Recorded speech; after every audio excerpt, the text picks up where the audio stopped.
Bismillahirrahmanirrahim. Assalamualaikum warahmatullahi wabarakatuh. Waalaikumsalam warahmatullahi wabarakatuh. Assalamualaikum warahmatullahi wabarakatuh. Sebelum kita mulai perkuliahan sore hari ini, kita berdoa terlebih dahulu ya. Berdoa, silakan.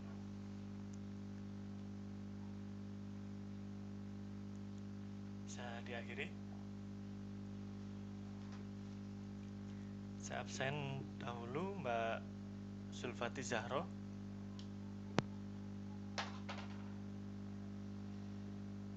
Mbak Zulfati Zahro. Hadir Bapak. Mbak Vanessa. Hadir Bapak. Mbak Trina Davis. Hadir Pak. Mbak Tarisa. Hadir Pak. Mbak Safila. Hadir Pak. Mbak Nuriska. Hadir Bapak. Mbak Nelly. Mbak Nelly. Belum hadir.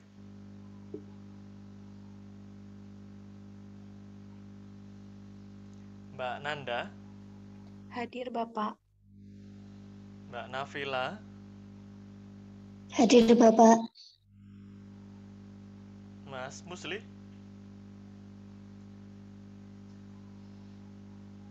Mas Musli belum hadir ya. Mas Saifullah Yusuf. Hadir Bapak. Mas Fauzan. Hadir Pak. Mbak Meliska. Hadir Bapak. Mbak Mega.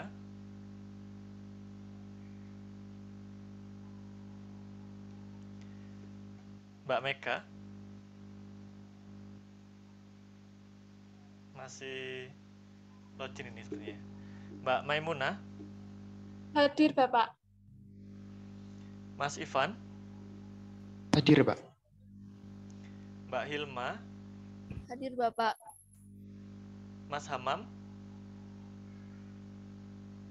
Mas Hamam. Belum hadir. Mbak Frida. Hadir Pak. Mbak Fairus. Hadir Bapak. Mbak Dwi Sri. Mbak Dwi Sri belum hadir. Mbak Dewi Fajar. Hadir Pak. Mbak Dedila. Hadir Bapak. Mbak Deborah. Pak. Mas Cahyo. Hadir Pak. Mbak Anissa Muna. Hadir Pak. Oke. Ini masih ada beberapa yang belum hadir ya. Mas Musli belum hadir ya. Mbak Mega. Hadir Bapak. Mbak Mega sudah hadir. Mas Hamam masih belum, dan Mbak Dwi Sri juga belum. Oke. Kita sekilas lihat dahulu ya.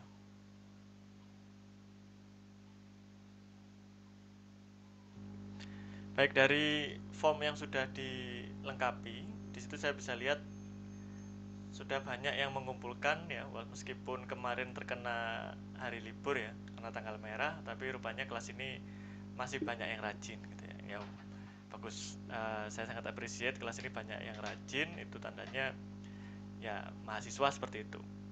Walaupun libur tapi tetap harus tahu tanggung jawabnya, sehingga saya ucapkan terima kasih kepada yang sudah memenuhi kewajibannya menyelesaikan hingga minggu ini sampai pada assessment ya, assessment autentik. Dan ya mungkin ada yang belum ya, ada berapa tadi? 3 atau 4 gitu, ada yang belum lengkap ya, nanti silakan dilengkapi. Baik, sebelumnya kita akan lihat ya yang menyajikan atau sharing.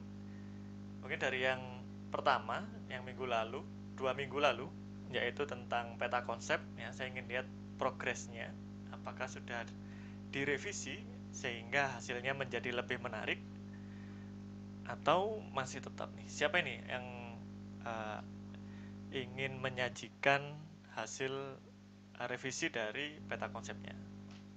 Ayo, silakan.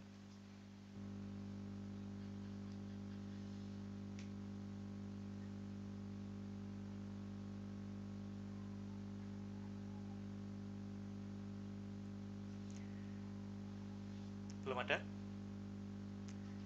Belum ada yang merevisi?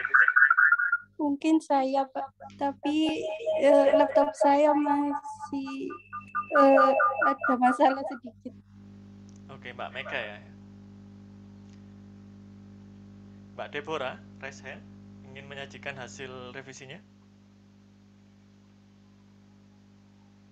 Iya Bapak, mungkin dari saya juga bisa. Baik, silakan Mbak Deborah. Baik Bapak, izin untuk share screen. Silakan.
Bagaimana Mbak Deborah?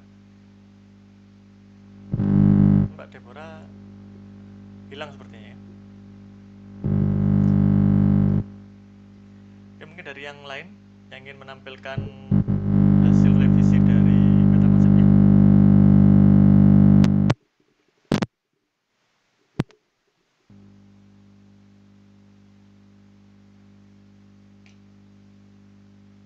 Saya Bapak boleh. Silakan Mbak Nanda. Silakan Mbak Nanda.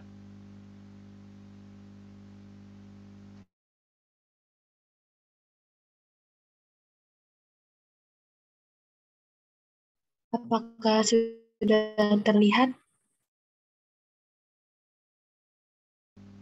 Sudah terlihat Mbak Nanda. Iya, jadi pada pertemuan sebelumnya yang mengenai peta konsep, saya sudah menampilkan punya saya. Nah, di situ terdapat beberapa kritik, yaitu pertama, untuk setiap konsepnya ini tidak dikotakin, dan untuk bagian yang penerapan hukum Bernoulli ini, yang pesawat terbang, tangki air berlubang, sama alat penyemprot ini tidak berada pada satu tingkat. Sehingga saya merevisi dengan menambahkan kotakan serta membuat tingkatan yang sama. Baik, terima kasih Mbak Nanda ya. Saya ingin dengar pendapatnya dari Mas Cahyo nih. Sedikit saja, Mas Cahyo.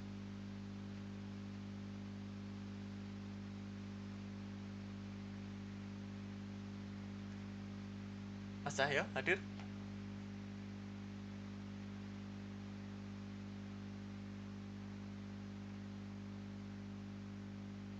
Mungkin dari Mbak Anissa Muna.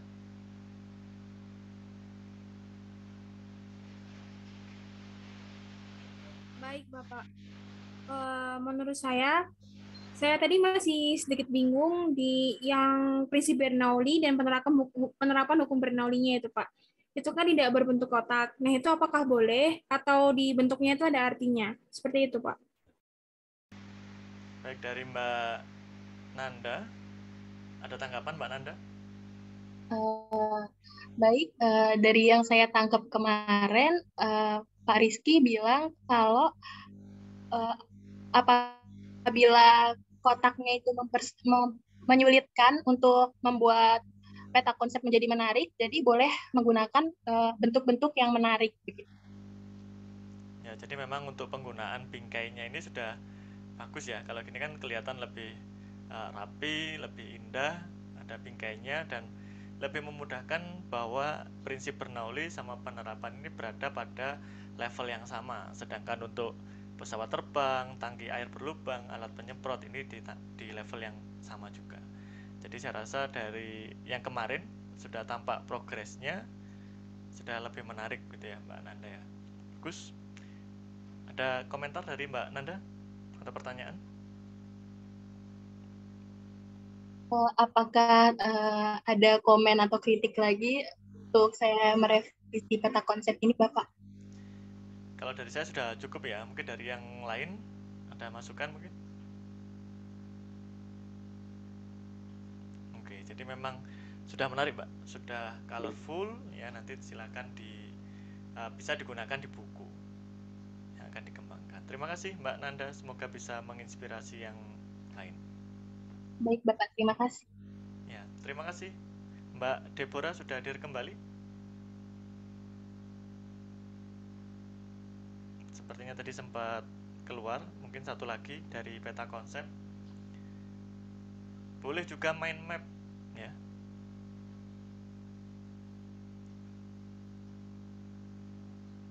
Silakan Mbak Nuriska. Baik Bapak, saya izin share screen. Silakan.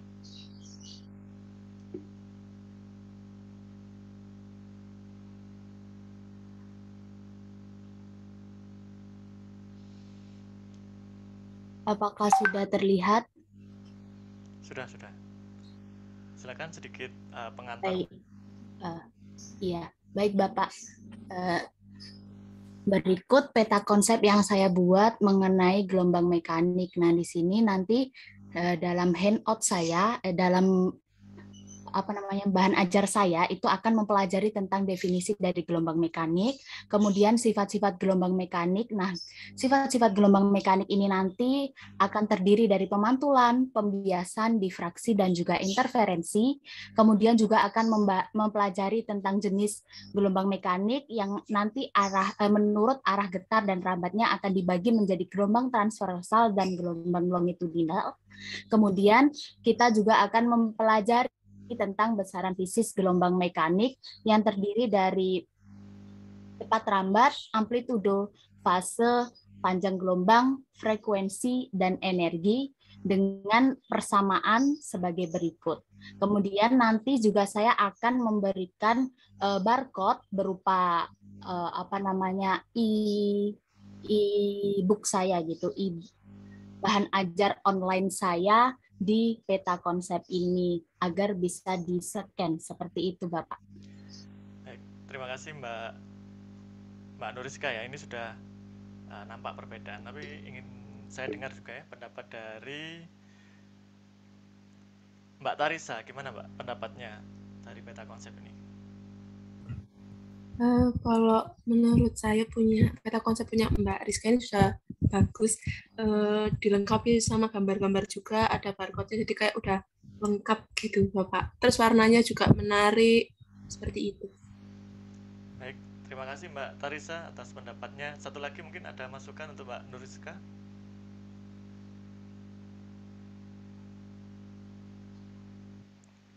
Oke, jika tidak ada mungkin dari saya begini ya Mbak Nuriska ya. Ini memang konsepnya sudah bagus ya, sudah nampak mulai ada karya gitu ya, mulai tidak membosankan. Hanya saja mungkin dari saya yang sedikit mengganggu itu backgroundnya Mbak, karena kan peta konsep itu garis kan, garis, sedangkan backgroundnya itu ketambah garis, akhirnya ya mungkin sedikit nggak enak, tidak apa ya, ya mungkin bisa diganti yang lebih polos atau bagaimana sehingga motifnya itu tidak seperti numpuk banyak garis gitu seolah-olah. Seperti itu Mbak Nuriska. Baik Bapak, terima kasih atas masukannya. Terasa ya kalau kita lihat garis, backgroundnya juga garis, ada kotak-kotak banyak, itu agak ya mengacaukan atau fokusnya kurang gitu ya. Tapi penggunaan gambar saya rasa sudah bagus, lebih bisa mengingatkan ya. Jadi oh materinya interferensi kasusnya seperti ini, jadi lebih tertarik. Apalagi kalau anak SMA itu biasanya kalau lihat rumus pusing gitu, yang dilihat gambarnya, oh itu, oh ya, nah, itu kan bisa salah satu. Ini juga ada inovasi pakai QR code ya. Ini nanti QR code-nya isinya apa Mbak? Rencana saya isinya bahan ajar saya, Bapak. Oh, ini kan ada lambang YouTube ya. Ini saya kurang tahu apakah. Ya, ini masih berisi YouTube-nya ini juga tentang gelombang mekanik, Bapak, tapi bukan milik saya. Oh ya, jadi mungkin ini masih draft gitu ya. Nanti bisa di-upgrade gitu. Oke, terima kasih. Mungkin nanti dari ada inovasi juga, misalkan nanti kalau peta konsepnya diklik ya, karena ini ada yang tadi bilangnya Mbak Nuriska ini digital. Oh ini kalau diklik pemantulan nanti langsung ke halaman pemantulan gitu Pak. Oh itu bisa juga seperti itu, karena ya namanya modul digital ya lebih memudahkan ya, tidak seperti modul cetak. Baik, terima kasih, sudah ada 2 ya, saya rasa sudah bisa mewakili terkait contoh dari peta konsep, dan rupanya sudah benar-benar diterapkan bagaimana permainan warna, sudah berani berkreasi, effortnya sudah kelihatan ya, nanti tinggal dimasukkan di buku. Berikutnya setelah dari peta konsep, portofolio berikutnya adalah tentang RPP ya, RPP dan silabus. Tentunya yang namanya bahan ajar ini kan membantu di dalam proses pembelajaran. Apa fungsinya RPP ini? Apa kaitannya dengan pembelajaran? Seperti apa? Nah, ini silakan siapa yang ingin sharing tentang portofolionya. Sebelumnya saya ucapkan terima kasih ya, tadi sudah sharing bersama kita Mbak Nuriska dan Mbak Nanda tadi ya. Nah, semoga yang lainnya nanti bisa mengambil ilmu dari 2 peta konsep tadi. Baik, berikutnya tentang RPP. Ada siapa yang ingin sharing tentang RPP?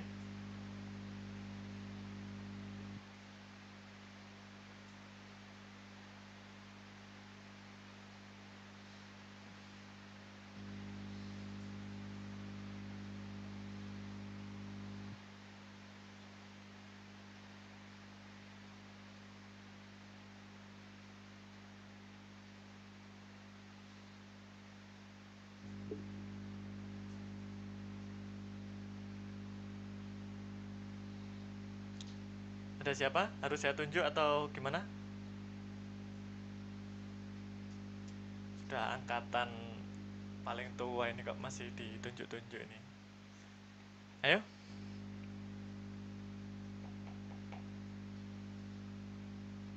Baik, jika tidak ada saya pilih yang menyajikan hasil diskusinya ya, pencariannya. Saya ingin mendengar dari Mbak Virus.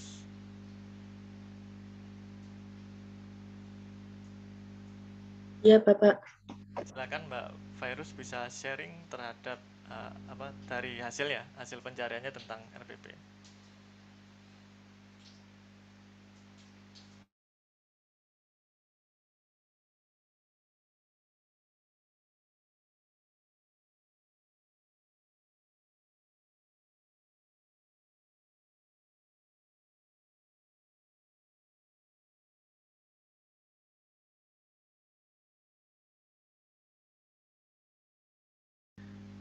Ya, jadi tidak perlu dibaca semuanya Mbak, bisa ditunjukkan singkat saja, yang penting-penting bagaimana. Silakan Mbak Virus.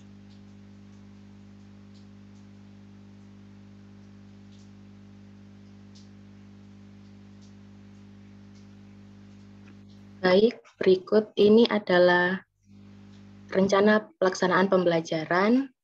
Untuk identitasnya, pada Sekolah SMA Negeri 8 Surabaya untuk mata pelajaran fisika, pada kelas 10 semester genap dengan materi pokoknya usaha dan energi. Untuk alokasi waktunya, 3 minggu kali 4 jam pelajaran. Berikut adalah kompetensi intinya. Untuk kompetensi dasarnya, untuk KD 3.9 menganalisis konsep energi, usaha, hubungan usaha dan perubahan energi, hukum kekekalan energi, serta penerapannya dalam peristiwa sehari-hari. Untuk KD 4.9 menerapkan metode ilmiah untuk mengajukan gagasan penyelesaian masalah gerak dalam kehidupan sehari-hari yang berkaitan dengan konsep energi, usaha, dan hukum kekekalan energi. Untuk submaterinya, usaha dan energi ini ada energi kinetik dan energi potensial, konsep usaha, hubungan usaha, dan energi kinetik, hubungan usaha dengan energi potensial, hukum kekekalan energi mekanik. Untuk IPKD-nya, yang pertama mengamati peragaan atau simulasi tentang kerja, yang kedua mendiskusikan tentang energi kinetik, energi potensial, hubungan kerja dengan perubahan energi kinetik dan energi potensial, serta penerapan hukum kekekalan energi mekanik. Untuk yang ketiga, mendeskripsikan hubungan antara usaha, gaya, dan perpindahan. Yang keempat, menghitung besar energi potensial dan energi kinetik. Yang kelima, menganalisis hubungan antara usaha dan energi kinetik. Yang keenam, menganalisis hubungan antara usaha dengan energi potensial. Yang ketujuh, menganalisis bentuk hukum kekekalan energi mekanik pada berbagai gerak. Untuk IPKD, yang KD 4.9, yang pertama, menghitung kerja yang dilakukan oleh gaya yang besarnya berubah-ubah. Untuk yang kedua, menghitung usaha yang dilakukan oleh suatu benda akibat gaya konservatif dan gaya non-konservatif. Untuk yang ketiga, mempresentasikan hasil diskusi kelompok tentang konsep energi, kerja, hubungan kerja, dan perubahan energi, hukum kekekalan energi. Untuk tujuannya hampir mirip dengan indikatornya.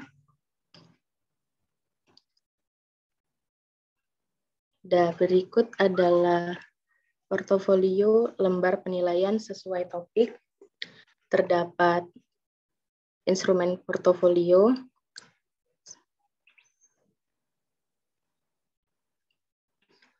nah, ini instrumen penilaian kegiatan untuk diskusi, dan ini instrumen penilaian kinerja untuk presentasi.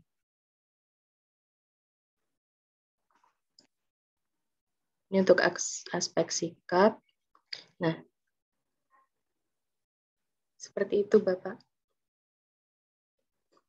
Baik, terima kasih Mbak Virus ya, sudah menampilkan contohnya ya, ini contohnya. Masih belum dibahas tentang teorinya ya. Jadi mungkin silakan ada yang berpendapat terlebih dahulu. Saya ingin dengar pendapatnya dari Mbak Maimunah. Ada komentar Mbak Maimunah?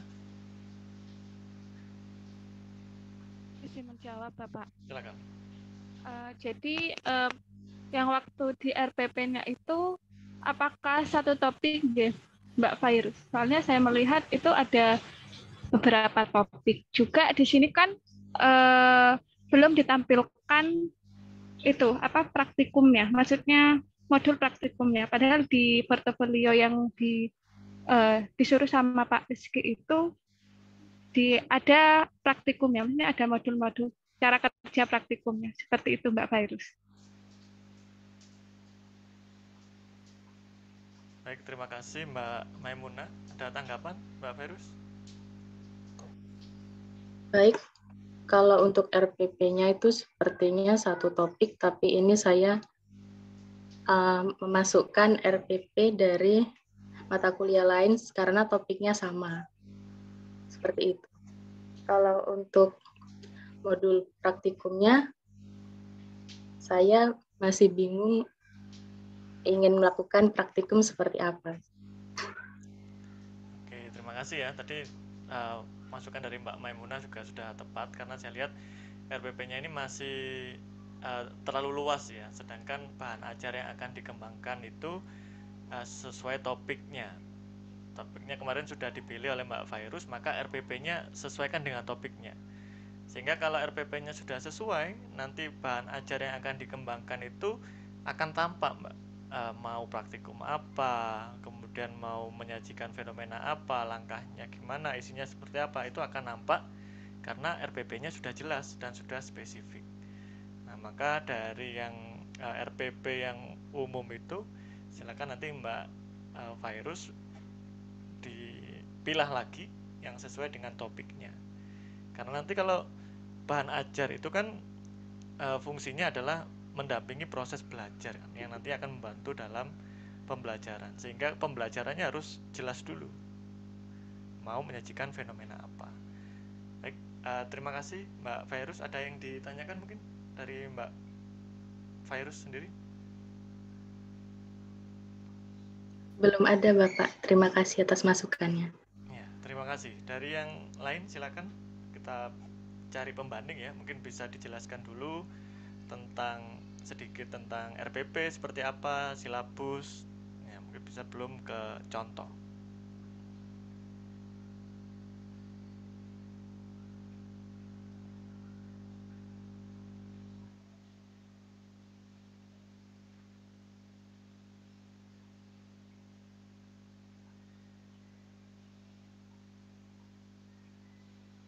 Silakan, masih belum ada?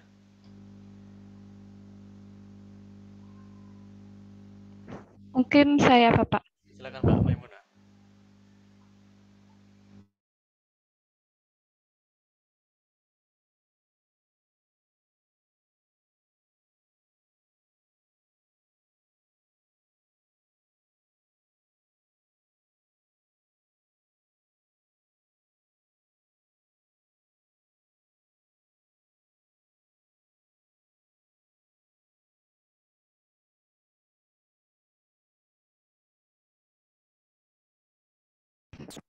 Apakah sudah terlihat nggak, Pak? Masih proses. Di saya masih belum terlihat.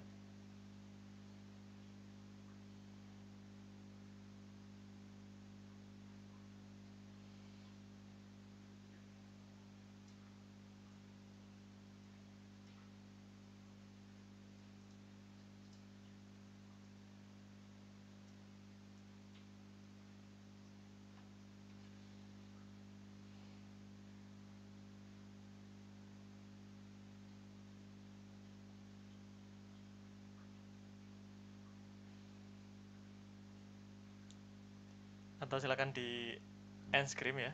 Ini kan Mbak Maimunah sudah submit ya tugasnya ya.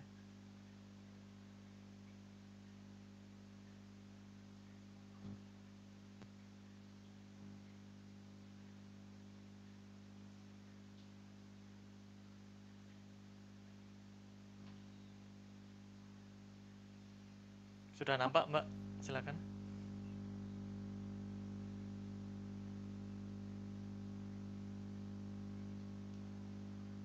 Baik, Assalamualaikum warahmatullahi wabarakatuh. Di sini saya akan menjelaskan sedikit dari apa yang telah saya kerjakan pada portofolio RPP dan silabus. Nah, yang pertama itu merupakan silabus. Silabus itu pada dasarnya merupakan rencana pembelajaran jangka panjang pada suatu dan atau kelompok mata pelajaran tertentu yang mencakup standar kompetensi, kompetensi dasar, materi pokok atau pembelajaran, kegiatan pembelajaran, indikator penilaian, alokasi waktu, dan sumber bahan atau alat belajar. Nah, di sini beberapa manfaat dari silabus. Yang pertama, sebagai pedoman atau acuan bagi pengembangan pembelajaran lebih lanjut, seperti penyusunan RPP, pengelolaan kegiatan pembelajaran, penyediaan sumber belajar, dan pengembangan sistem penilaian. Nah, yang kedua, sebagai ukuran dalam melakukan penilaian keberhasilan suatu program pembelajaran. Yang ketiga, ada dokumentasi tertulis. Kemudian prinsip pengembangan silabus yaitu ilmiah. Nah, maksudnya itu bahwa keseluruhan materi dan kegiatan yang menjadi muatan dalam silabus harus benar dan dapat dipertanggungjawabkan secara keilmuan. Untuk yang kedua, ada relevan. Nah, maksudnya itu bahwa cakupan, kedalaman, tingkat kesukaran, dan urutan penyajian materi dalam silabus harus sesuai dengan tingkat perkembangan fisik, intelektual, sosial, emosional, dan spiritual peserta didik. Kemudian yang ketiga ada sistemis, maksudnya bahwa komponen-komponen dalam silabus harus saling berhubungan secara fungsional dalam mencapai kompetensi. Terus yang keempat ada konsisten, dalam silabus harus nampak hubungan yang konsisten antara kompetensi dasar, indikator, materi pokok, pengalaman belajar, sumber belajar, dan sistem penilaian. Kemudian yang kelima ada memadai. Yang keenam ada aktual dan kontekstual. Nah, di sini ada proses penyusunan silabus itu yang pertama mengkaji standar kompetensi dan kompetensi dasar, mengidentifikasi materi pokok pembelajaran, mengembangkan kegiatan pembelajaran, merumuskan indikator, penentuan jenis penilaian, menentukan alokasi waktu, dan menentukan sumber belajar. Kemudian yang kedua ada RPP. RPP itu terdapat beberapa pendapat. Nah, yang pertama, secara garis besar, perencanaan pengajaran mencakup kegiatan merumuskan tujuan apa yang akan dicapai oleh kegiatan pengajaran, cara apa yang dipakai untuk menilai pencapaian tersebut, materi atau bahan apa yang akan disampaikan, bagaimana cara menyampaikannya, serta alat atau media apa yang perlu diperlukan. Ini menurut Ibrahim tahun 1993. Begitu banyak sekali pendapatnya. Nah, unsur-unsur PP itu ada identitas, kemudian kompetensi dasar dan indikator pencapaian, ada materi pokoknya, ada kegiatan pembelajarannya, kemudian ada alat dan media yang digunakan, penilaian dan tindak lanjut.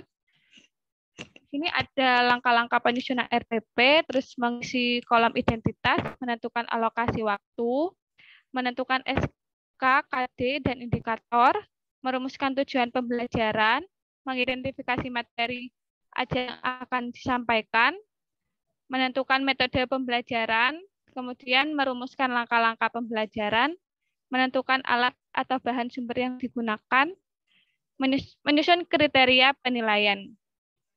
Nah, ini merupakan bentuk salah satu silabus.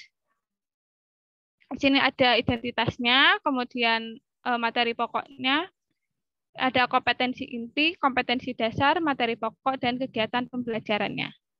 Nah, ini yang untuk satu topik, ada di sini ada identitasnya, ada sekolah, mata pelajaran, kelas, materi pokok, kemudian ada topiknya, alokasi waktunya. Di sini juga ada kompetensi intinya. Ini ada kompetensi dasar, submaterinya, indikator pencapaian kompetensi dasar, dan tujuan. Nah, di sini untuk topiknya yaitu tumbukan. Tumbukan lenting sempurna, tumbukan lenting sebagian, dan tumbukan tidak lenting sama sekali.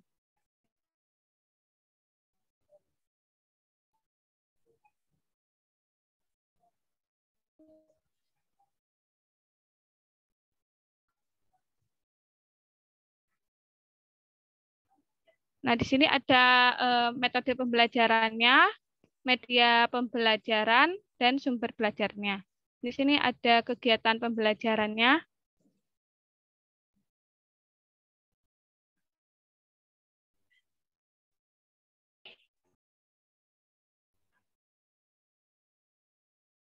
Dan di sini ada penilaian, lembar penilaian aspek pengetahuan atau kognitif dalam bentuk soal postos nanti setelah dievaluasi. Sini ada kisi-kisinya. Kemudian ini ada soal-soalnya.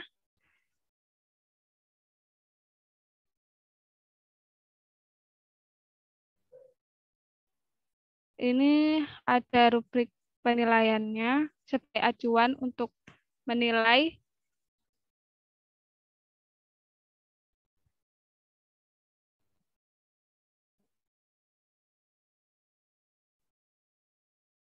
Nah, ini ada aspek keterampilan. Keterampilannya itu dilihat dari praktikum.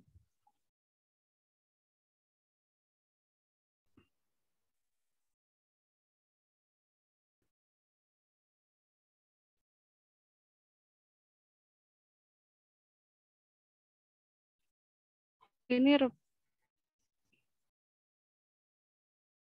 lembar kerja praktikumnya.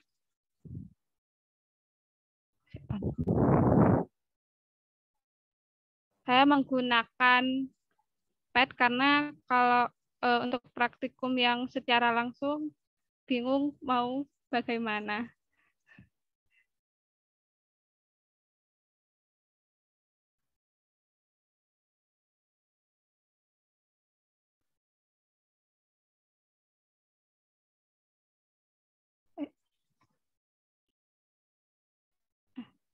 Mungkin seperti itu, Bapak. Sekian dari saya. Wassalamualaikum warahmatullahi wabarakatuh. Waalaikumsalam warahmatullahi wabarakatuh. Baik, terima kasih Mbak Maimunah ya. Silakan, saya ingin dengar pendapatnya Mas Cahyo.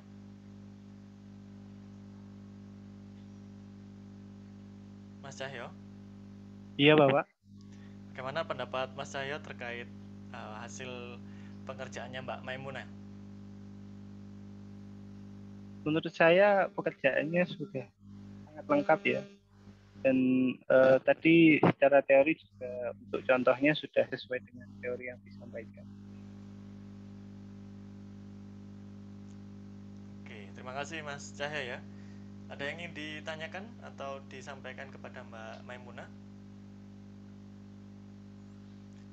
Sebenarnya saya ingin mengupas kembali tentang silabus ya Mbak ya. Kalau misalkan silabus itu pada dasarnya yang mengembangkan silabus itu siapa?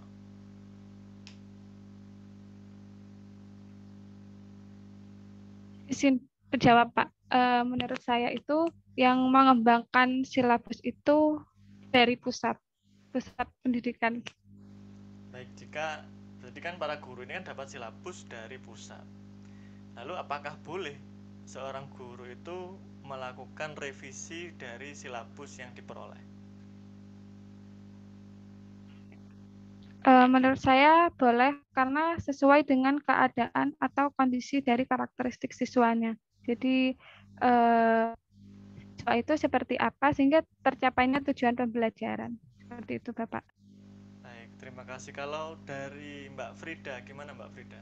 Bolehkah seorang guru melakukan revisi?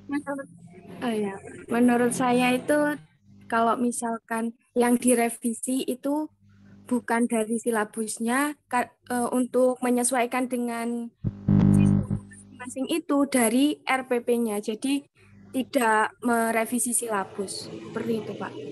Satu-satu ya. Jadi ada yang satu Mbak Maimunah boleh, Mbak Frida ini tidak boleh. Kita dengar lagi satu dari Mbak Dewi Fajar.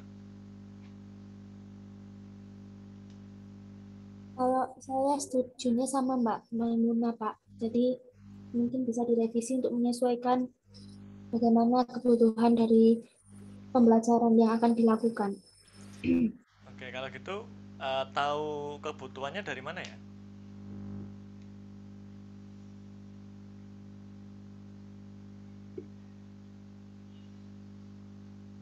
Ini kan sama nih dengan Mbak Maimunah. Kalau menurut Mbak Dewi Fajar, dari komponen silabus itu yang bisa direvisi yang mana?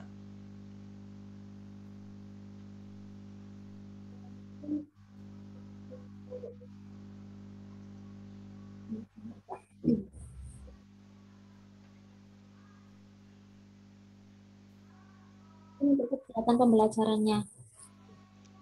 Apakah kegiatan pembelajaran itu ada di silabus? Kalau yang saya tahu itu ada, Pak. Oke. Apalagi yang bisa direvisi?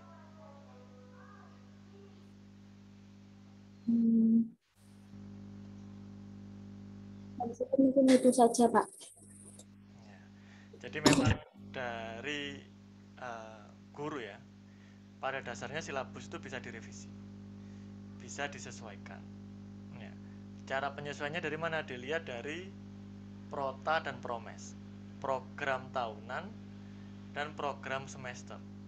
Itu biasanya seorang guru awal ajaran baru itu lihat prota, lihat promes, dirancang, dilihat berapa hari efektif, berapa hari liburnya, sehingga fisika yang ada JP-nya itu total ada berapa, materinya bagaimana. Nah, kalau JP ini di RPP ya. Nah, mungkin di silabus itu bisa ke kegiatan pembelajarannya. Karena kan dilihat apakah jika semuanya dilaksanakan itu mumpuni atau cukup waktunya. Nah, jadi kalau disadari seperti itu, maka tidak ada lagi ceritanya guru yang kopas silabus, kopas RPP, itu nggak ada, karena kan sesuai dengan masing-masing, sesuai dengan kebutuhan. Ya, maka tadi di sini juga sudah saya minta bagaimana silabusnya sesuai topik. Nah, tadi Mbak Maimunah sudah menampilkan silabus sesuai topik, tapi tanpa kegiatan pembelajaran ya. Sepertinya tadi tidak ada komponen kegiatan pembelajaran. Nah, taunya dari mana? Coba dibuka undang-undangnya, bagaimana komponen minimum silabus. Nah, jangan cari yang ada di internet ya. Semua orang bebas untuk menulis di internet ya. Cari dasar hukumnya. Nah, ini ada di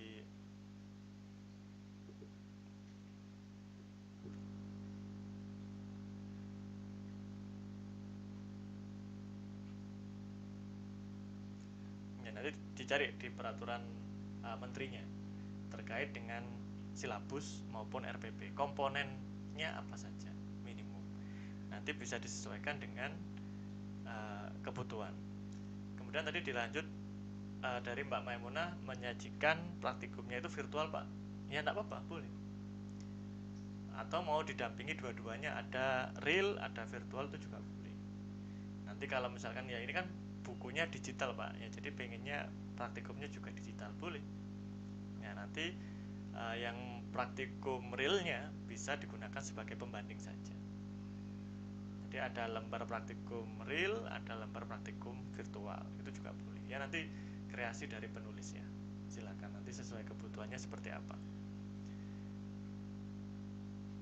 Itu saja mungkin dari saya Mbak Maimunah. Ada pertanyaan dari Mbak Maimunah? Sudah cukup Bapak. Jadi sudah tahu ya kira-kira nanti bahan ajarnya, kontennya apa saja. Karena dari harusnya setelah Anda membuat contoh silabus berdasarkan topik, RPP berdasarkan topik, itu Anda sudah punya gambaran, oh mau masukkan fenomena ini, oh masukkan percobaan ini, nanti isinya seperti ini. Itu harusnya sudah mulai ada. Beda nanti kalau ngerjakannya kopas, download RPP, suhu dan kalor, udah tempel selesai ya, akhirnya konten dari bahan ajar itu tidak tahu gitu ya, kurang tahu lah ya. Nanti masih ada waktu, intinya di akhir semester nanti sudah harus jadi bahan ajar yang sesuai dengan topiknya tadi, jadi sambil dicicil gitu ya. Ada yang ingin disampaikan lagi? Cukup Pak, saya izin bertanya. Ya, silakan Mbak Frida. Kan tadi Mbak Maimunah pas pemilihan topik itu kan mengambil momentum dan impuls. Terus habis itu pas tadi saya lihat itu hanya satu topik, yaitu tumbukan. Apa memang diperbolehkan seperti itu ya Pak? Karena kalau punya saya kan materinya hukum Newton tentang gravitasi. Jadi seluruh topik yang ada tercakup dalam hukum Newton tentang gravitasi itu saya bahas. Oke, silakan Mbak Maimunah. Izin menjawabkan, untuk silabus itu saya bab momentum dan impuls, tapi jika di RPP-nya itu satu topik Mbak Frida, jadi tumbukan saja. Kalau boleh tahu pas Mbak Maimunah memilih topik di yang apa Pak disediakan Pak Rizky itu, kalau boleh tahu milih apa ya Mbak? Tumbukan Mbak. Ya, jadi memang topiknya tumbukan ya. Kalau tumbukan berarti nanti percobaannya itu bukan momentum impuls berarti ya, momentum saja gitu ya. Atau gimana menurut gambaran dari Mbak Maimunah? Oke Bapak, hanya momentum. Jadi kan ditumbukan itu ada kekekalan momentum. Jadi saya pakai seperti itu. Oh, bukan yang momentum dan impuls ya. Karena kan fenomenanya hampir sama, tinggal nanti arah analisisnya itu ke lenting sempurna, lenting sebagian, seperti itu ya. Oke, bagus ya. Jadi memang harus ke sana ya, bukan ke yang P sama dengan impuls sama dengan perubahan momentum. Oke, saya rasa sudah sesuai dengan jalurnya ya, nanti tinggal dikembangkan seperti apa. Berikutnya masih ada lagi satu, silakan. Kita coba ke yang penilaian ya, assessment. Terima kasih Mbak Maimunah.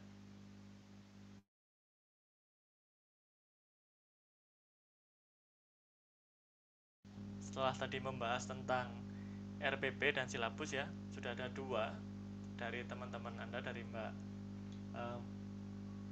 dari Mbak Maimunah dan Mbak Virus ya, yang menyajikan tentang RPP. Dari situ nanti sudah saya rasa cukup mewakili, nanti tinggal difokuskan pada topiknya masing-masing. Berikutnya kita akan coba dengar atau kita diskusikan tentang authentic assessment atau assessment authentic.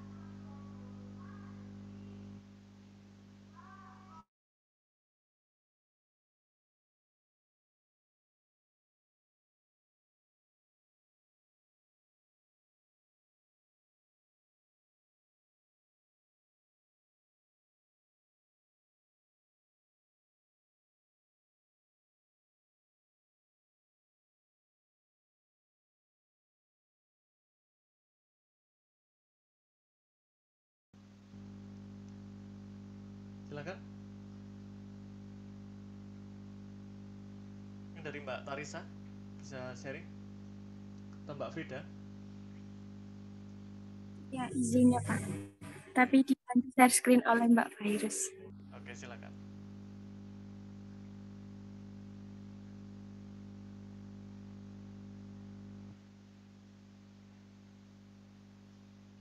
Terima kasih kesempatannya Bapak Rizky. Jadi pada portofolio kelima saya mengenai penilaian autentik, di sini saya yang pertama membahas mengenai definisi dan makna penilaian autentik, di mana penilaian autentik itu disusun atas 2 kata, yaitu penilaian dan autentik. Nah, penilaian ini sendiri itu dari kata dasar nilai yang dalam Kamus Besar Bahasa Indonesia atau KBBI itu memiliki arti harga, harga uang, kemudian angka, kepandaian, biji, konten, dan lain-lain. Kemudian dalam KBBI juga penilaian itu memiliki arti proses, cara, perbuatan menilai, dan pemberian nilai. Kemudian autentik itu menurut KBBI artinya dapat dipercaya, asli, tulen, dan sah. Kemudian ke bawah lagi Mbak Virus, langsung ke penilaian autentiknya. Ini ada beberapa pengertian mengenai penilaian autentik dari Muhtar 2010, diantaranya adalah penilaian autentik merupakan penilaian yang dilakukan secara komprehensif untuk menilai mulai dari masukan atau input, proses, dan keluaran atau output dari pembelajaran. Kemudian yang kedua, penilaian autentik adalah pengukuran yang bermakna secara signifikan atas hasil belajar peserta didik untuk mengenai sikap, keterampilan, dan pengetahuan. Yang ketiga, penilaian autentik adalah penilaian yang dilakukan menggunakan beragam sumber pada saat atau setelah kegiatan pembelajaran berlangsung dan menjadi bagian tak terpisahkan dari pembelajaran. Yang keempat, penilaian autentik merupakan proses pengamatan, perekaman, dan pendokumentasian karya atau apa yang dilakukan anak dan bagaimana hal itu dilakukan sebagai dasar penentuan keputusan yang dapat menuju pada pembentukan anak sebagai individual learner atau pembelajar mandiri. Kemudian yang kelima, penilaian autentik adalah proses pengumpulan informasi oleh guru tentang perkembangan dan pencapaian pembelajaran yang dilakukan oleh peserta didik melalui berbagai teknik yang mampu mengungkapkan, membuktikan, atau menunjukkan secara tepat bahwa tujuan pembelajaran telah benar-benar dikuasai dan dicapai. Kemudian yang kedua, di sini saya membahas mengenai ciri-ciri penilaian autentik, yaitu yang pertama, harus mengukur semua aspek pembelajaran, yakni kinerja dan hasil atau produk. Kemudian yang kedua, dilaksanakan selama dan sesudah proses pembelajaran berlangsung. Yang ketiga, menggunakan berbagai cara dan sumber. Yang keempat, tes hanya menjadi salah satu alat pengumpul data penilaian. Dan yang terakhir, tugas-tugas yang diberikan kepada peserta didik itu mencerminkan bagian-bagian kehidupan peserta didik yang nyata setiap hari. Mereka harus dapat menceritakan pengalaman atau kegiatan yang mereka lakukan setiap hari dan dapat menghubungkannya dengan teori yang dipelajari di kelas. Kemudian yang ketiga, asesmen autentik dan tuntutan kurikulum 2013. Penilaian autentik ini memiliki kaitan yang sangat erat dengan pendekatan ilmiah dalam pembelajaran. Hal tersebut tentu sesuai dengan tuntutan kurikulum 2013 karena penilaian semacam ini mampu secara gamblang atau secara jelas menggambarkan peningkatan hasil belajar peserta didik, baik dalam prosesnya mengobservasi, menalar, mencoba, membangun jejaring, dan lain-lain. Kemudian penilaian autentik ini juga cenderung fokus pada tugas-tugas yang bersifat kompleks atau kontekstual sehingga akan memungkinkan peserta didik untuk menunjukkan kompetensi mereka dalam pengaturan penyelesaian yang lebih autentik. Dengan demikian, penilaian autentik ini sangat relevan dengan pendekatan tematik terpadu atau kurikulum 2013 dalam pembelajaran, khususnya jenjang sekolah dasar atau mata pelajaran yang sesuai. Kemudian yang bahasan ketiga, ke bawah lagi, Mbak Iris. Yang keempat, maaf. Itu adalah asesmen autentik dan belajar autentik. Nah, penilaian atau asesmen autentik ini tentu juga akan berfokus pada cara belajar atau proses belajar yang autentik juga. Nah, menurut Ormiston, belajar autentik merepresentasikan penyelesaian tugas dan pemecahan masalah yang dilakukan oleh peserta didik dikaitkan dengan realita yang mereka temukan di luar sekolah atau kehidupan nyata pada umumnya. Kemudian penilaian autentik ini cenderung berfokus pada tugas-tugas kompleks atau kontekstual bagi peserta didik yang memungkinkan mereka secara nyata menunjukkan kompetensi atau keterampilan yang mereka miliki. Kemudian di sini juga dituliskan bahwa menurut penilaian autentik ini terdiri dari berbagai teknik penilaian, yaitu yang pertama pengukuran langsung keterampilan peserta didik yang berhubungan dengan hasil jangka panjang pendidikan seperti kesuksesan di tempat kerja. Kemudian yang kedua, penilaian atas tugas-tugas yang memerlukan keterlibatan yang luas dan kinerja yang kompleks. Dan yang ketiga, analisis proses yang digunakan untuk menghasilkan respon peserta didik atas perolehan sikap, keterampilan, dan pengetahuan yang ada. Kemudian bahasan yang kelima itu atau ini sudah terakhir. Oh ya. Yang kelima itu ada jenis-jenis asesmen autentik, di mana yang pertama penilaian kinerja. Penilaian autentik ini sebisa mungkin dapat melibatkan partisipasi aktif dari peserta didik, khususnya dalam proses dan aspek-aspek yang akan dinilai. Guru dapat melakukannya dengan meminta peserta didik menyebutkan unsur-unsur proyek atau tugas yang akan mereka gunakan untuk menggunakan kriteria penyelesaiannya. Hal tersebut merupakan salah satu penerapan penilaian autentik, yaitu penilaian kinerja. Berikut adalah cara merekam atau instrumen yang dapat digunakan untuk melakukan penilaian kinerja, yaitu yang pertama checklist, kemudian anekdotal atau narrative records, rating scale, dan yang terakhir memory approach. Yang kedua, penilaian proyek atau project assessment merupakan kegiatan penilaian terhadap tugas yang harus diselesaikan oleh peserta didik menurut periode atau waktu tertentu. Penyelesaian tugas dimaksud berupa investigasi yang dilakukan oleh peserta didik mulai dari perencanaan, pengumpulan data, pengorganisasian, pengolahan, analisis, dan penyajian data. Kemudian ada beberapa hal yang perlu diperhatikan dalam penilaian proyek ini. Yang pertama, keterampilan peserta didik dalam memilih topik, mencari dan mengumpulkan data, mengolah dan menganalisis, kemudian memberi makna atas informasi yang diperoleh, serta menulis laporan. Kemudian yang kedua, kesesuaian atau relevansi materi pembelajaran dengan pengembangan sikap, keterampilan, dan pengetahuan yang dibutuhkan oleh peserta didik. Dan yang terakhir, keaslian sebuah proyek pembelajaran yang dikerjakan atau dihasilkan oleh peserta didik. Dan yang terakhir adalah penilaian portofolio. Penilaian portofolio itu merupakan penilaian berkelanjutan yang didasarkan pada kumpulan informasi yang menunjukkan perkembangan kemampuan peserta didik dalam suatu periode tertentu. Informasi tersebut dapat berupa karya peserta didik dari proses pembelajaran yang dianggap terbaik oleh peserta didik dari hasil tes, atau bentuk informasi lain yang terkait dengan kompetensi tertentu dalam satu mata pelajaran. Kemudian ada beberapa yang perlu diperhatikan dalam menentukan objek penilaian menggunakan penilaian portofolio. Yang pertama, karya siswa adalah karya peserta didik sendiri, kemudian saling percaya antara guru dan peserta didik. Yang ketiga, kerahasiaan bersama antara guru dan peserta didik. Yang keempat adalah milik bersama, kemudian kepuasan, kesesuaian, penilaian proses dan hasil, dan penilaian dan pembelajaran. Kemudian yang terakhir adalah tes tertulis atau penilaian tertulis, yaitu berbentuk uraian atau esai yang menuntut peserta didik mampu mengingat, memahami, mengorganisasikan, menerapkan, menganalisis, mensintesis, mengevaluasi, dan sebagainya terkait materi yang sudah dipelajari. Dan tes tertulis ini berbentuk uraian agar sebisa mungkin bersifat komprehensif sehingga mampu menggambarkan ranah sikap, pengetahuan, dan keterampilan peserta didik. Mungkin cukup sekian dari saya, Bapak Rizky. Ya, terima kasih Mbak Frida, bisa ambil nafas dulu ya. Oke, berikutnya mungkin biar jeda dulu kita dengar pendapat dari Mbak Tarisa ya. Silakan Mbak Tarisa. Yang disampaikan Mbak Frida kurang lebih sudah sama, sepertinya sumber yang diambil juga sama. Jadi kurang lebih sama seperti yang disampaikan Mbak Frida untuk portofolio 5 saya. Tapi saya tuh bingung yang di penilaian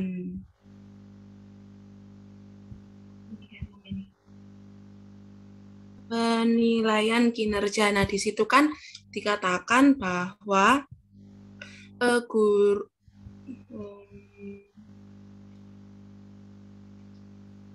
sebisa mungkin guru melibatkan peserta didik khususnya dalam proses dan aspek-aspek yang akan dinilai. Guru dapat melakukan dengan meminta para peserta didik melibatkan unsur-unsur. Nah, itu tadi kan dikatakan aspek-aspek dan unsur-unsur. Nah, aspek-aspek dan unsur-unsur itu yang seperti apa yang bisa dibicarakan dengan siswa? Kan di sini tadi dikatakan sebisa mungkin melibatkan partisipasi dari peserta didik. Seperti itu, Bapak. Mbak Frida bisa menanggapi ya? Silakan. Jadi untuk yang saya tangkap kemarin pas mengerjakan ini itu yang dimaksud dari partisipasi aktif peserta didik itu adalah dalam mungkin pas waktu pas waktu akan melaksanakan penilaian itu guru itu menyebutkan kira-kira aspek-aspek apa saja atau unsur-unsur apa saja yang akan dinilai. Kemudian siswa itu memberikan tanggapan atau feedback gitu ya, kira-kira aspek ini tuh dapat mereka capai atau tidak. Jadi dalam penilaian itu, partisipasi itu yang dimaksud. Yang saya tangkap seperti itu. Baik, terima kasih Mbak Frida. Kita tahan dulu, kita coba dengar pendapat dari Mas Fauzan. Mas Fauzan? Mohon maaf Bapak Rizky, suaranya terlalu pelan, saya kurang bisa mendengar. Oke, kita tahan dulu ya dari Mbak Frida. Kita akan coba dengar pendapat dari Mas Fauzan. Mas Fauzan, hadir?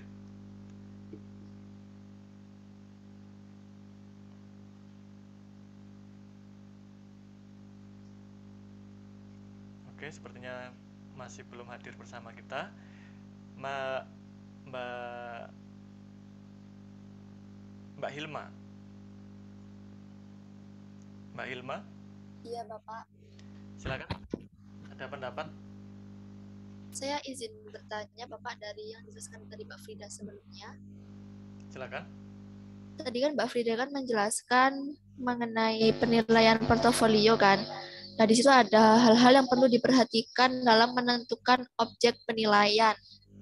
Nah, itu kan dijelaskan itu ada kepuasan, kemudian saling percaya antara guru dan siswa, terus kerahasiaan bersama antara guru dan siswanya. Nah, itu maksudnya bagaimana ya untuk pas penilaian portofolionya gitu, Bapak.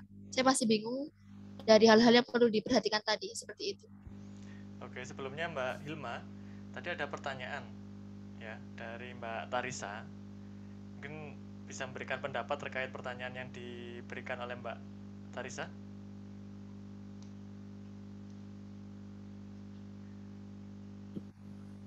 Yang unsur-unsur dan prinsip-prinsip tadi. Ya, unsur dan aspek.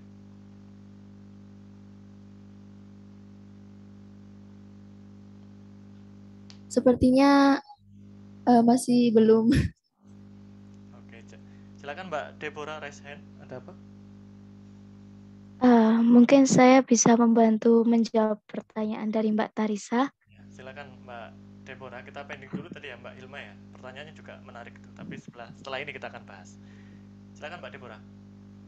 Kalau dari sumber yang saya dapatkan mengenai aspek-aspek apa saja yang dinilai, itu misalnya kalau dalam praktikum itu bisa kayak aspek yang pertama menyiapkan alat dan bahan yang diperlukan, itu nanti skornya berapa.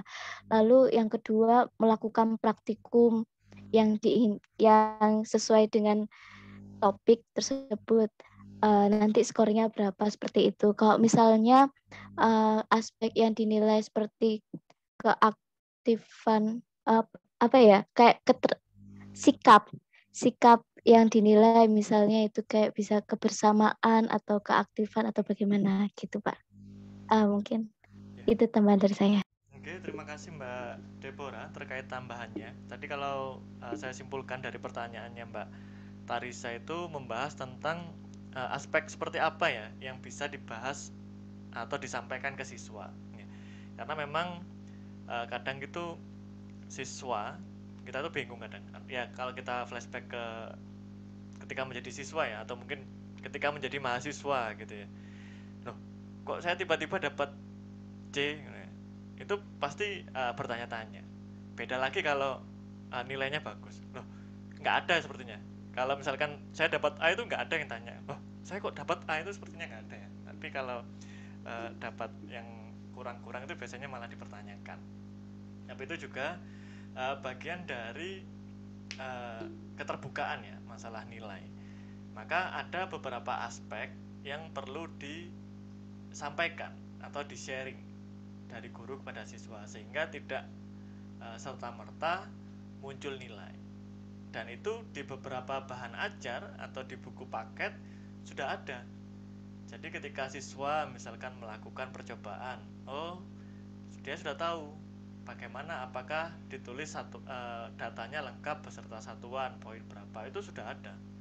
Sekarang saya rasa sudah tidak seperti dulu ya yang langsung keluar nilai berapa. Itu di buku itu bahkan sudah ada yang namanya instrumen penilaian. Nah itu sudah ada karena siswa itu perlu tahu.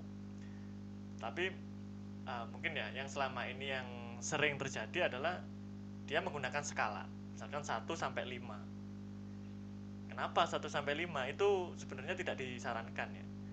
Jangan 1 sampai 5. Karena nanti kalau dia ragu-ragu dia akan lebih cenderung untuk memilih 3 gitu ya. Nah, maka gunakanlah 1 sampai 4.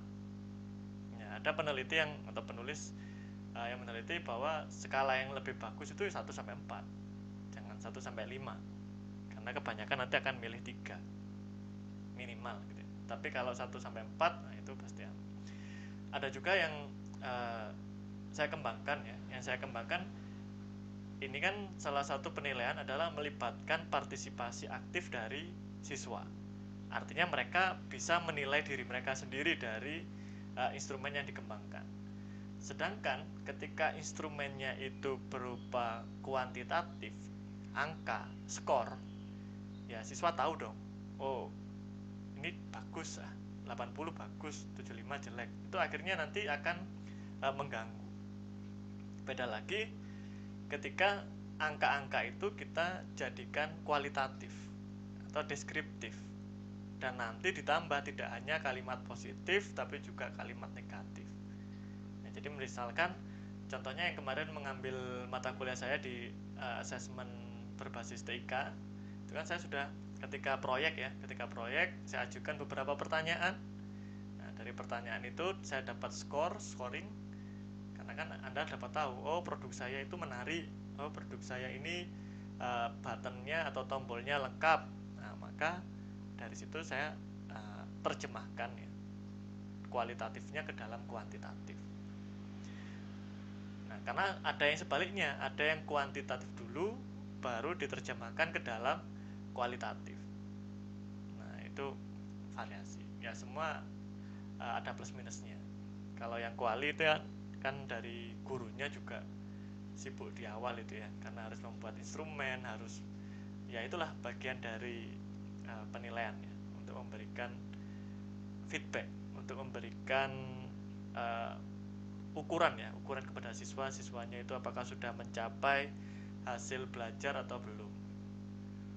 Oke, itu saja mungkin terkait pertanyaan dari Mbak Tarisa. Bagaimana Mbak Tarisa? Sudah menjawab, Mbak. Terima kasih atas Jadi jawaban. nanti boleh di dalam bukunya itu ketika ada percobaan di halaman berikutnya dilampirkan instrumen penilaian kinerja. Itu boleh. Komplit berarti kan lengkap. Untuk pertanyaan dari Mbak Hilma tadi ya. Nah, itu silakan Mbak Frida menanggapi lebih dahulu.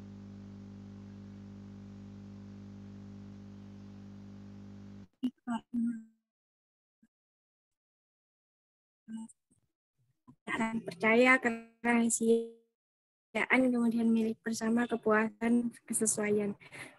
Untuk dari sumber yang saya temukan, percaya itu dibutuhkan karena penilaian portfolio ini melibatkan sejumlah orang.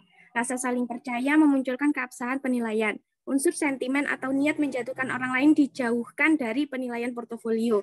Nah, sepanjang kepercayaan tidak ditumbuhkan, keobjektifan penilaian tidak akan pernah diperoleh. Rasa curiga merupakan penyakit berkepanjangan yang menodai penilaian. Untuk itu, tumbuhkan terus rasa saling percaya. Kemudian untuk prinsip kerahasiaan ini dibutuhkan karena penilaian portofolio memberi peluang untuk mengungkap aspek pribadi yang dimiliki seseorang. Setiap manusia itu memiliki celah baik penilai maupun orang yang dinilai. Nah, dalam rangka tetap menempatkan seseorang dalam posisi positif dalam kedudukan bermasyarakat, kerahasiaan amat dibutuhkan. Kemudian yang selanjutnya adalah prinsip milik bersama ini dibutuhkan dalam penilaian portofolio bertujuan utama mengembangkan kualitas peserta didik. Jika output yang dihasilkan berupa produk, pilihkan dari berbagai segi untuk menyempurnakan produk itu akan menghasilkan produk akhir yang lebih baik. Prinsip milik bersama ini dimaksudkan agar semua pihak secara bersama-sama mengupayakan pengembangan kualitas hasil akhir. Kemudian selanjutnya prinsip kepuasan dalam penilaian portofolio merupakan sukma memiliki 3 unsur yang perlu menikmati kepuasan yaitu siswa, penilai, dan masyarakat luar. Nah, kepuasan dalam penilaian portofolio ini meliputi dua hal, yakni kepuasan proses dan kepuasan hasil. Kepuasan akan memberikan dorongan yang kuat untuk mencapai prestasi gemilang pada aktivitas berikutnya. Kemudian prinsip kesesuaian. Itu meliputi 3 hal, sesuai dengan tujuan yang akan dicapai, sesuai dengan perkembangan psikologi siswa, kemudian juga sesuai dengan kebutuhan nyata sehari-hari. Nah, prinsip kesesuaian ini terkait erat dengan keberhasilan siswa di masa depan. Gitu, Mbak Ilma. Baik, terima kasih Mbak Frida. Bagaimana Mbak Ilma? Ya Bapak, sudah cukup. Terima kasih. Ya, tadi sudah dijelaskan ya. Apalagi yang Anda kerjakan ini kan juga bagian dari penilaian portofolio. Jadi sudah tahu kan, ya tadi Mbak Tarisa juga sempat ya mungkin sharing gitu ya, wah itu sama Pak, sumbernya sepertinya sama dengan yang saya gunakan. Nah itu juga sebenarnya kita bisa mengambil kesimpulan bahwa sumber belajar itu banyak tersedia di luar sana. Maka kalimat yang bilang bahwa guru tidak lagi menjadi sumber belajar satu-satunya siswa itu benar. Peran guru itu sudah bergeser ya, bukan lagi sumber belajar satu-satunya, tapi menjadi seorang fasilitator ya. Saya beri tugas, Anda cari ini, ya saya sudah memfasilitasi Anda untuk mencari sumber belajar. Jadi mencarinya juga nggak ngambiar. Kalau nyarinya ngambiar nanti nyasar real status yang akhirnya nggak jelas gitu ya. Maka perlu panduan di dalam mencari sumber belajar. Kemudian dari situ Anda sebagai seorang guru ya jangan harus sadar ya, jangan menjadi seorang guru yang merasa tahu segalanya. Ada kalanya siswa itu lebih banyak tahu daripada gurunya. Nggak apa-apa, sharing aja ya. Saya rasa ini sudah lama tidak ada guru yang seperti itu ya. Jadi ya nanti jadi guru yang terbaik. Oke, saya rasa sudah cukup tentang penilaian portofolio ya. Mungkin dari Mbak Frida ada contohnya? Sudah tadi ya?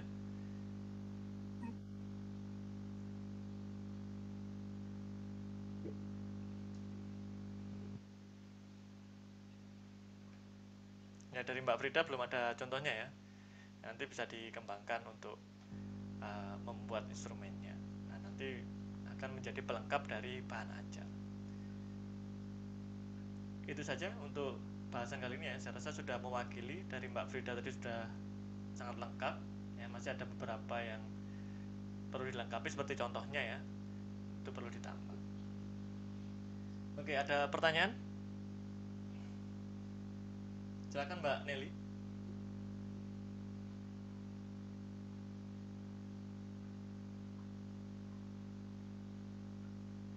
Silakan Mbak Nelly.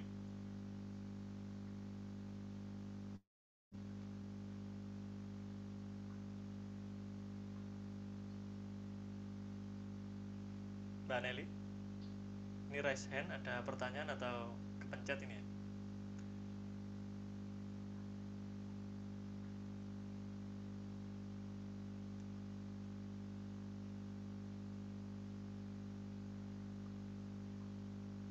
Mbak Nelly? Oke, mungkin kepencet gitu ya. Dari yang lain mungkin ada pertanyaan? Saya izin bertanya, Bapak. Ya, silakan Mbak Tarisa. Kembali ke peta konsep tadi ya, Bapak. Tadi mau bertanya, saya lupa. Dari konsep utama, saya kan pakai mind map. Nah, itu untuk garisnya, apa harus terhubung dari konsep yang satu ke konsep yang lain?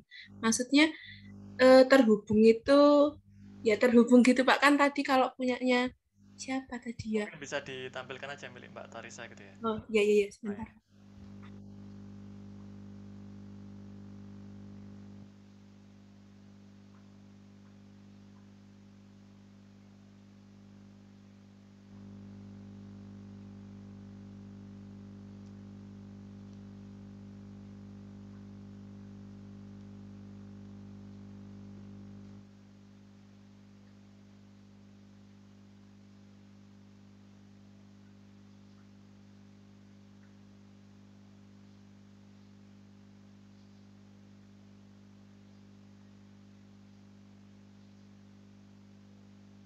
Apa sudah terlihat, Bapak? Sudah terlihat? Yang saya tanyakan ini, Bapak. Kan di sini punya saya ini antara yang ini dengan konsep-konsep yang lain itu garisnya tidak terhubung. Kalau seperti itu apa diperbolehkan? Maksudnya tidak terhubung, itu kan terhubung gitu Pak, antara pemanasan global dengan Mas, penghujan. ini garisnya ini Bapak nggak terhubung. Oh, nempel gitu ya? Ya nggak nempel gitu. Bisa dimahami ya, cuma ini kurang panahnya ya. Ya, arah panahnya, kemudian penghubungnya juga masih bisa dilengkapi. Sama mungkin untuk pemilihan warnanya ya, fisika itu jangan dibuat suram gitu ya, jadi nanti yang cerah gitu ya, lebih baik. Nah, mungkin masih ada waktu untuk memperbaiki. Seperti itu Mbak Tarisa. Ya, Pak, terima kasih.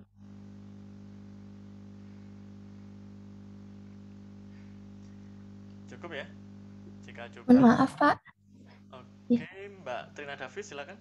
Iya, saya mau bertanya mengenai ini tadi, RPP dan silabus. Jadi, materi saya itu kemarin saya pilih itu gelombang bunyi. Tapi waktu saya searching-searching tentang RPP di sekolah-sekolah lain itu, gelombang bunyi dan gelombang bunyi dan cahaya itu nyambung jadi satu KD, Pak. Nah, terus kemarin waktu membuat tugas RPP dan silabus itu, saya ubah menjadi gelombang bunyi saja, apakah itu boleh ya, Pak? KD-nya. Oh, maksudnya di dalam RPP itu sesuai topik, karena topiknya tentang gelombang bunyi ya, tapi KD-nya kan masih ada gelombang bunyi dan suara gitu ya, cahaya gitu ya Pak? Ya Pak. Ya, untuk KD-nya tetap Mbak. Oh, KD-nya tetap. KD-nya tetap, karena kan itu pakemnya seperti itu ya, kita harus ikuti, kontennya bisa disesuaikan. Jadi walaupun KD-nya tentang gelombang bunyi dan cahaya, mungkin nanti bisa ditambahkan bahwa topik yang dipilih oleh Mbak Trina Davis ini adalah gelombang bunyi, jadi nanti kontennya menyesuaikan.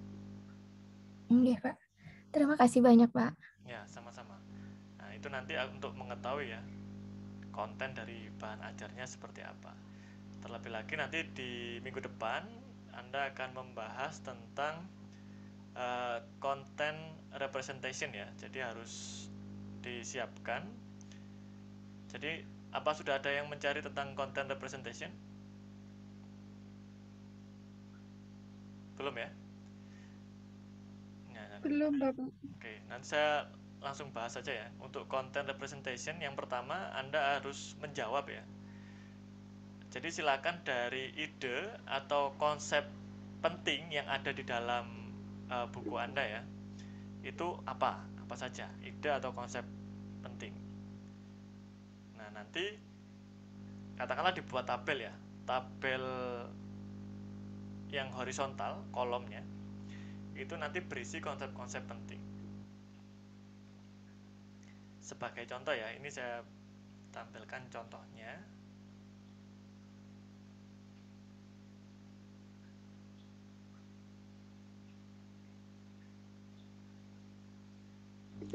Jadi nanti ini misalkan topiknya gelombang. Misalkan ini gelombang, ini yang saya tampilkan ini topik untuk SMP ya. Jadi nanti kan nggak sama nih, yang lainnya kan SMA.